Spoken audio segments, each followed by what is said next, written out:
Join me in getting my craft supplies more organized. In particular, I want to tackle all my distress ink and oxide pads, as well as my oxide brushes and other blending tools. But let's start off with a very quick update of my craft room.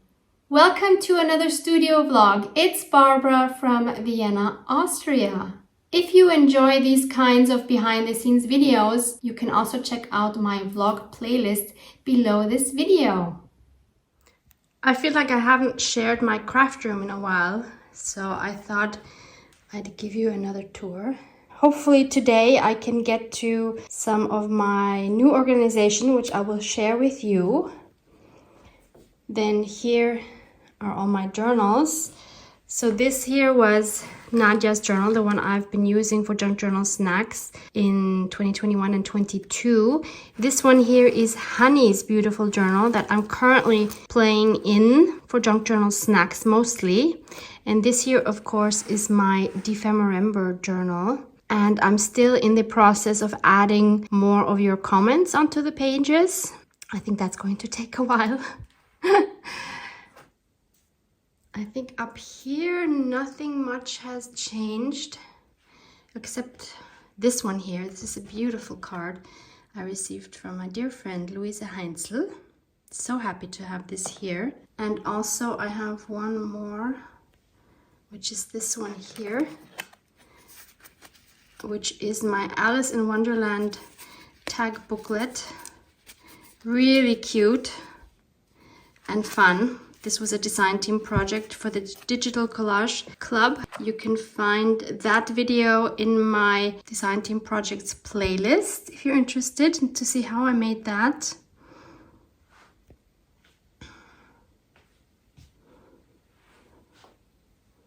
Nothing has changed here with my tag display. And here, of course, is beautiful Frida. But what I would actually like to share with you is my desk situation and my organization. So as you can see, I've kind of cleaned up. I'm very happy about that. So this here is my current planner. You can see this one in my Plan With Me playlist. You can see how I made this cover. And for this month of January, I'm using the steampunk kit. So I'm having a lot of fun with this. Here are some prints of my latest kit called Lulu and Simba. It's a love story for February because, you know, Valentine's Day. But I'm getting distracted. So I watched Louise Heinzel from Louise Heinzel Junk Journal Art. She currently has a series of doing swatches of her products. And I was so inspired and I thought I finally need to get my craft products in order. So I finally started organizing my Distress Oxide and ink pads. And I got these little shelves here, which are great. You can take them apart, so you can stack as many of them as you want. I will link these from Amazon Germany. I have another one of these coming today. And I also put labels on all of them, as you can see, so I can see from the front what color it is. So this is totally inspired by Louise. And when I talked to Louise about, you know, how to do this best, originally I wanted to use these labels that you can find on the Ranger homepage. So you can just print these out and stick them on. But Louise had a very valid point, and she said, if you don't know your colors that well, and I don't, then it's better to make actual swatches so that I get to learn how the colors really look instead of using these labels which totally don't have the right color. Very valid point. It was a lot of work, but so worth it. So I typed all of these labels in an Excel sheet, printed them on 200 GSM cardstock, stuck them on with double-sided tape, and then I took the ink pad, used my jelly plate, just rubbed it on the jelly plate, and then took this thing and rubbed it on the jelly plate to get the color on the label. And then you can just wipe away any excess color that's on the plastic. That will wipe off very easily. But then I realized with the darker colors, something like walnut stain, although walnut stain isn't that dark, but with some of the dark colors you couldn't read the name anymore. So I then had to take a very fine tipped pen and go over the writing again so that I can actually read it.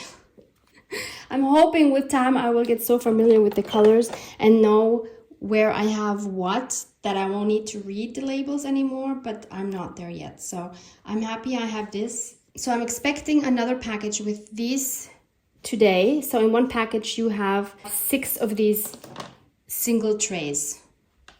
So I'll get another 6 trays today, hopefully. And I want to do the swatches similar to what Louisa has done in her first video of the series with the swatches. If you haven't seen that, please watch it. Whether you have this kind of medium or other mediums like watercolors or acrylic paint, whatever it is, please watch the video. I'm not saying this because Louisa is my friend. I'm saying this because I think it's life-changing. And I'm so happy because I moved into this craft room not quite 5 months ago. Now with time I'm learning what works and what doesn't because I've never had a craft room before. And so now I'm at the point where I see what I can improve on. So this was definitely an improvement. I'm also getting another one of these acrylic stands today to put over this here. And I think this one will move over a little bit so that I don't lose the space. I have this fun carousel here. I used to have that next to my monitor over there with various tools and pens and all kinds of mixed stuff. And I thought maybe I will put all my blending brushes in here. And I've also ordered myself some more blending brushes so that I have one dedicated brush per ink color, because so far I have just been mixing them all up, and it was fun because it's always a surprise what you get on your project. But I thought, come on, it's time to get a little bit more professional and to actually know what you're doing.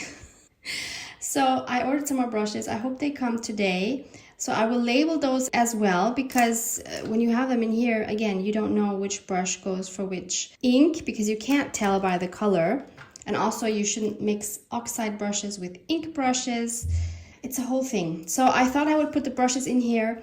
Louisa said not to do that because when you have these next to each other and you put them in, you're in a hurry, maybe you're making a video or not, but you put them in and you put them in like this, and then, although it looks very romantic, they can leave color on the other brush. So then you get a surprise again when you're working on your project.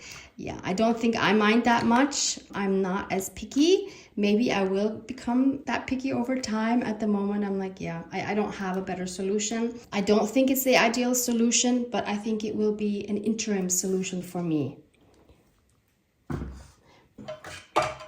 Then I also have this situation, which I'm totally not happy with.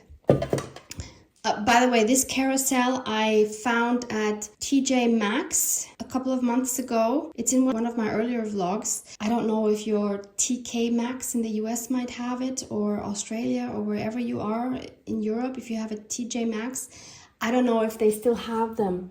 This is by Ray Dunn, who seems to be a very famous designer who I did not know anything about before buying this. I also forgot to mention, I will link these from Amazon Germany. These are really nice. I'm all over the place. So as you can see here, I only have a few of these finger daubers. I would like to get also one for each color. So those might be coming today as well. I actually had a set delivered yesterday, but the lid was broken and some of these sponges were missing. So I'm sending that back. I'm getting a new one today. Hopefully that will be okay. So then I have to label these as well, because otherwise I will mix everything again. And I also don't know yet what to do with these kind of ink blending tools. I don't have enough handles for every color. I don't know if that is necessary, because you can just have the ink pads and switch them out. Obviously, I'm not happy with the switching out because it gets your fingers dirty. And then how do I store these? I know a lot of people have them with some Velcro underneath here. I don't know if I'm happy with that, because they are actually a little bit taller than the inside here, meaning that I'm going to get whatever I put it on, whether that be my desk or this here, dirty with the ink. And also when I take it off again, I have all the ink on my fingers. I don't like that. So I think what it's going to come down to is that I need one of these handles for each color, because that's the only way I won't have to change these pads and I can actually label the thing here with the color. Maybe that's the way to go. If you've watched Louise's first video in that series with the swatches, you will have seen that she uses Rolodex folders, something like this, but without these holes, from a Tim Holtz die set. I tried finding that die set. It wasn't really available anywhere. Maybe I could have looked some more, but it was kind of hard to get. And I have a die, which is this one. This isn't available anymore, so I cannot link this for you, but I'm sure there are companies that sell these kinds of single Rolodex dies. First, I thought I wanted to make a folder like Louisa did. So I folded my 200 GSM cardstock and I placed this so that the folded paper does not go over this ridge, so that it wouldn't cut here. So then I rolled that through my die cutting machine, and so now I have a little folder. It's definitely smaller than what Louisa has, but that's okay. And my plan is, and I really hope this is going to work, I ordered one of these round Rolodex things, which hopefully will also come today. So I hope that these notches will fit into that Rolodex so that I can use these to make my swatches onto and then just have them in the Rolodex, and I can add as many as I want. And I don't think I will have them in folders like this, like Louisa has it, but I will just have the single cards like this here. And then I can just have one card per medium. So that means I would have one of these for the oxide, one for the spray if I have it, one for the glaze if I have it, and so on and so on. And it means that I can easily add more cards whenever I get more products. So I wanted to actually get these ready, but I'm not sure if that Rolodex thing will fit. So I want to wait until that gets here to cut more of these. But what I did already prepare are the circles. Again, if you've seen Louise's first swatch video, you will know that she put these on the front with the color of her Distress Oxide. So I have these ready to go. And I also have the labels from the Ranger website. You know what? I'm going to do my best to link these labels for you because I had such a hard time finding them. So I have all of these cut out. I printed them at 65% because the original would have been too big for these tabs. But yeah, these will work just fine. And I'm also very unhappy with my cable mess right here. I have looked into cable holders that you can put on the side of your desk, but I haven't found anything that works for my needs because most of them are limited in the space, both in their height and in their width. And as you can see, I have some plugs that are really wide and I have some that are really tall, and I have not found the right solution for me. And I also want to be able to easily plug something in and out. So I will keep searching for the right solution. This is not the solution, that's for sure. It's a few hours later and some packages have arrived. I also ordered some other things, so I have no idea what is in which package. So let's just see. Yes, I've been waiting for this. Dusty Concord, a new Distress Oxide, yay! And I already printed labels for the new ones. So that's the Dusty Concord. And I also am expecting the Crushed Olive and the Evergreen Bough. And there's this one. And this one feels like it could be a book. Yep. So this is the next book I'm going to read after I finish the one that I just started. I've had this on my list for so long, and now I finally had to read it since the movie is out and I can't watch the movie before I read the book. So I had to get that.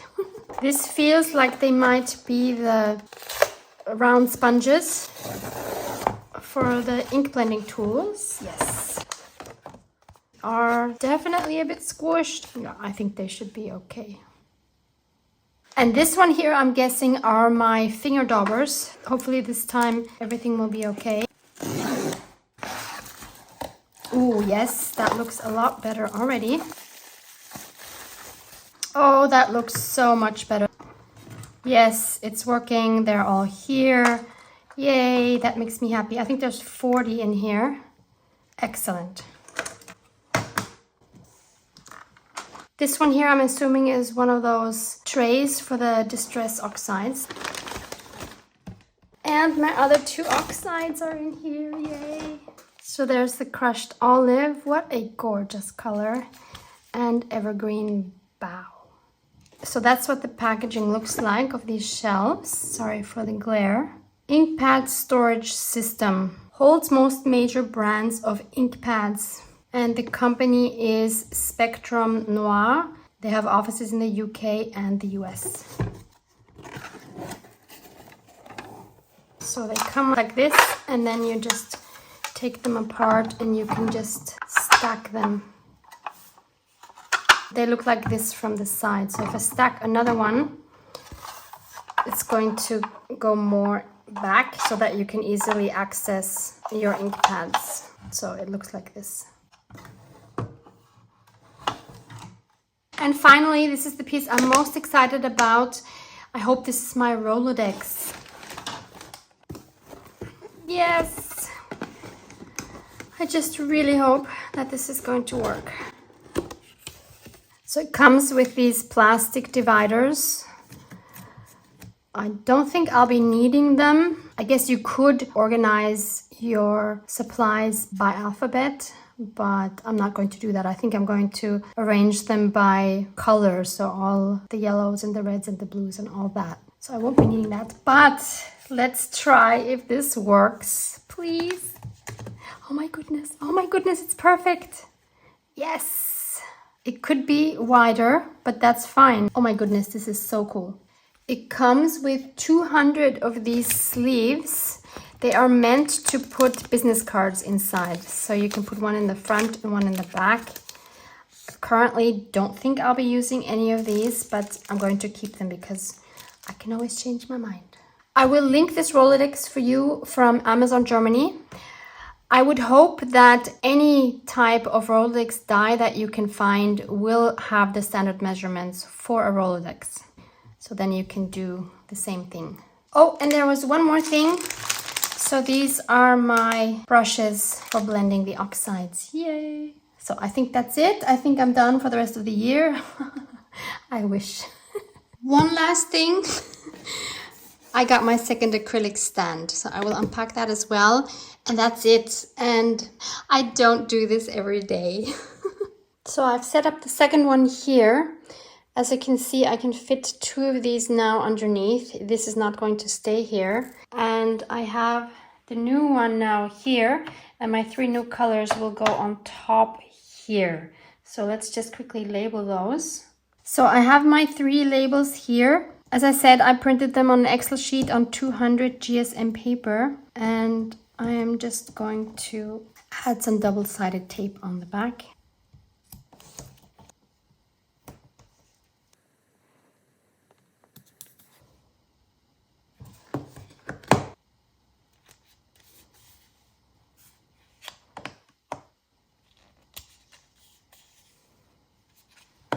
Then I'm going to take my small jelly plate. Obviously, you can use a bigger one as well. By the way, this was not my idea. I had seen, I think, Tina from Shabby Shabby Duda years ago do something like this. I'm not sure she used a jelly plate, but Louise reminded me of this technique because she had seen it somewhere. So I'm going to take my oxide ink pad. I'm going to add some to the jelly plate. And then I'll just take this and stamp that into the ink.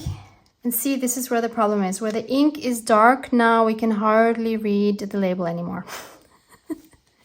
So that's not so good. And now I'm just taking a baby wipe and going around it. And then I'll take a dry kitchen towel.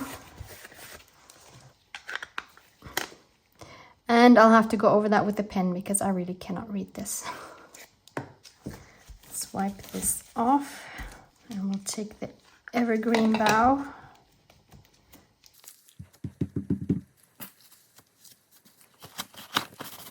This one's better to read. I'll still go over it. And finally, we have our crushed olive. I'm very excited about this color. This looks so gorgeous.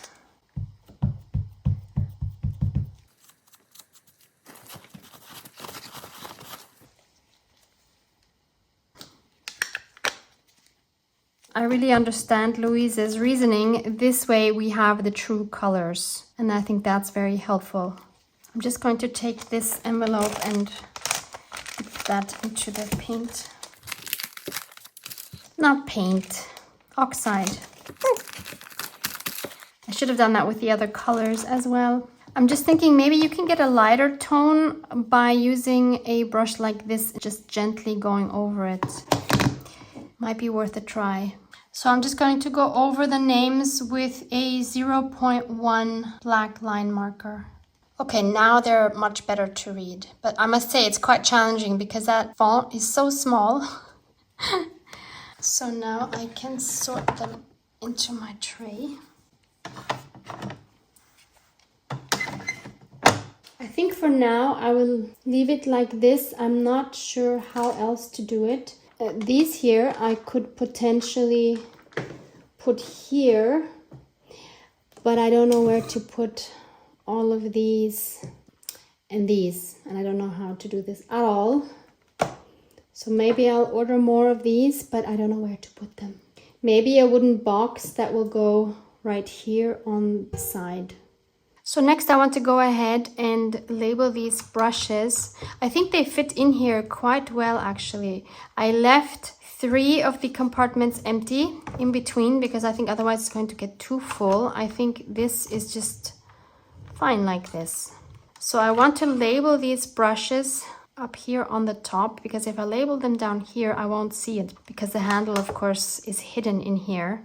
So I printed some labels last night, and since I can't fit the whole name, I always put the first 2 letters of, I was going to say the first name and the last name, but you know, the first word and then the last name. For example, this is Rusty Hinge, and then you have Fossilized Amber, Iced Spruce, and the O behind it means oxide. And then I have a couple, like here for Forest Moss, I only have the ink, so that says ink. I do have some colors where I have both the oxide and the ink, and then I need to know which brush is for which. I would have loved to add the color as well, because I think I will find these a lot better if I color these, but I am just afraid that I'll have the same issue. But actually this is good because now I can try what I suggested might work for the ink pads, is to use a brush to brush the color on and see if that is lighter then.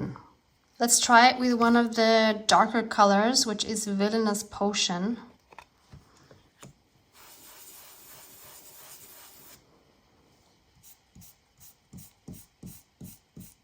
Yeah, I can already see this is much better.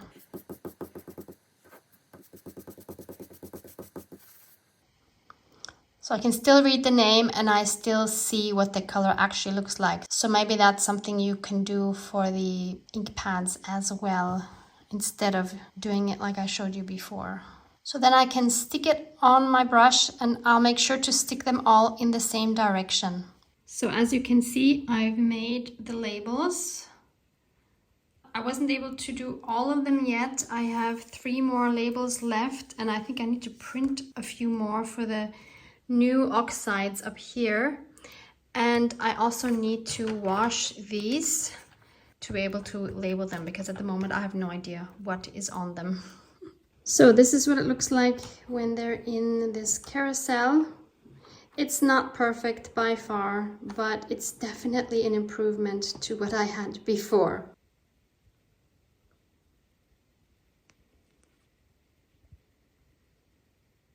It's a couple of days later, and as you can see, I have changed a few things again.